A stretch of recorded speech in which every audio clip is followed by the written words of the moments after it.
প্রেম মানে না জাতি, কুল বা কোনো বাধা, এমনই এক প্রেমের ইতিহাস সৃষ্টি করলেন চীনা যুবক ও বাংলাদেশি তরুণী। বাংলাদেশি প্রেমিকাকে বিয়ে করতে চীন থেকে বাংলাদেশে এসেছেন ইয়ং সংসং।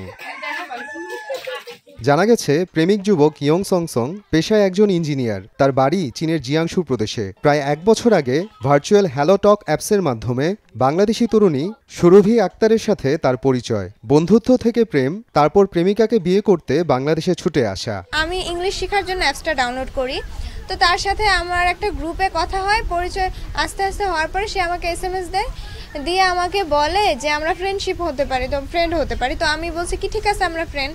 তো আমাদের কথা অনেক দিন চলে, 1 বছর হয়ে যায়। তারপরেও আমাকে প্রস্তাব দেয়, সরাসরি প্রস্তাব দেয় কি বিয়ের প্রস্তাব দেয়। তো আমি বলছি কি তোমার যদি আমাকে বিয়ে করতে হয় তাহলে আমার ধর্ম গ্রহণ করতে হবে। আমি জানি না তুমি কোন ধর্মের, কিন্তু বেধর্মী তুমি।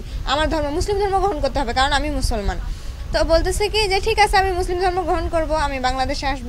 তারপরে সে 4 তারিখে বাংলাদেশে আসে। আমি ভাবতেও পারিনি যে সে বাংলাদেশে আসবে। 我对孟加拉国的了解是通过网络了解的，然后对这边很好奇，然后对文化。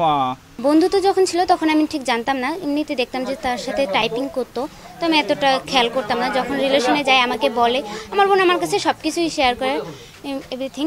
তো সে আমাকে বলছিল, তো আমি বলছি যে ভালো, সে যদি আসে তাহলে আরও ভালো। তো আমিও কখনো বিশ্বাস করিনি যে সে আসবে বাংলাদেশে। ঘটনাটি ঘটেছে দিনাজপুরের বিরল উপজেলার 10 নং রানীপুকুর ইউনিয়ন পরিষদের কাজীপাড়া শিমুলতলা গ্রামে। খবরটি ছড়িয়ে পড়তেই চীনা যুবককে দেখতে সুরভির বাড়িতে ভিড় করছেন উৎসুক জনতা। আগে থেকেই সম্পর্ক ছিল, 1 বছর আগে থেকেই। তারপরে এরকম সম্পর্ক করতে করতে 4 তারিখে না কয় তারিখে আসছে, 4 তারিখে আসছে বাংলাদেশে। আসে 5 তারিখে বিয়ে হইলো। বিয়ে হওয়ার পরে তখন তো নাতি জামাই কালকে আসলো, বেশ ভালোই তো বিয়ে হয়েছে। এখন গ্রামের বাড়িতে নিয়ে আসছে। আমি এখন 10 জনও দেখতেছে, সবারই পক্ষে ভালো, আমাদেরও ভালো।